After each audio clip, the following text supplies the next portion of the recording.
salut internaute, ça me fait super plaisir d'être là avec toi aujourd'hui. Et le sujet, c'est ça.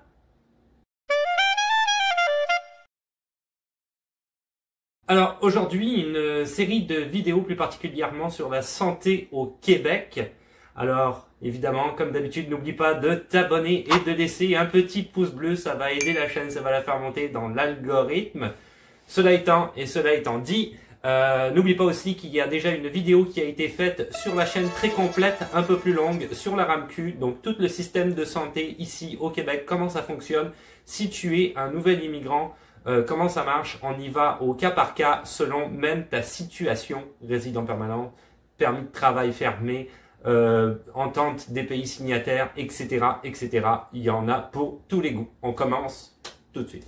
Le guichet d'accès à un médecin de famille ou GAMF, G-A-M-F. Donc tu trouveras en fait directement ce guichet-là sur le site internet québec.ca qui est donc un site du gouvernement du Québec. Évidemment, le lien du site est dans la description. Tu peux y aller, il n'y a aucun problème. Donc c'est pour essayer d'obtenir en fait un médecin de famille. Il faut que tu saches que le délai d'attente est de 2 ans. Donc, il faut t'inscrire quand même le plus rapidement possible parce que pendant ce temps-là, effectivement, tu n'auras pas de médecin. Quelles sont les conditions qu'il faut remplir pour pouvoir obtenir un médecin de famille et être sur cette fameuse liste d'attente de 2 ans? Avoir une carte d'assurance maladie valide, ne pas être inscrit déjà auprès d'un médecin de famille, ce qui va de soi. Hein. Il ne faut pas déjà que tu aies un médecin. Si tu as un médecin, c'est le médecin que tu as, tu peux pas changer. C'est plutôt compliqué.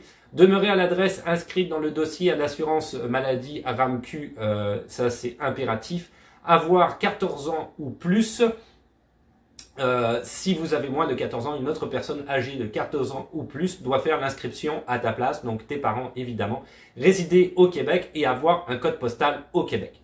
Mais là, tu vas me dire, si je n'ai pas de médecin de famille, comment est-ce que je peux faire pour me faire soigner? Il y a quand même une possibilité que le gouvernement du Québec a mis en place l'année dernière qui s'appelle en fait le guichet d'accès première ligne auquel tu as accès uniquement si tu es inscrit sur le fameux GAMF, le guichet d'accès à un médecin de famille. Donc, que tu es sur la liste d'attente. À ce moment-là, tu peux aller sur ce guichet-là. Tu trouveras le lien du fameux GAP, guichet d'accès première ligne, dans la description de la vidéo, qui est également présent sur le site internet québec.ca du gouvernement du Québec. Donc, sûr à 100%.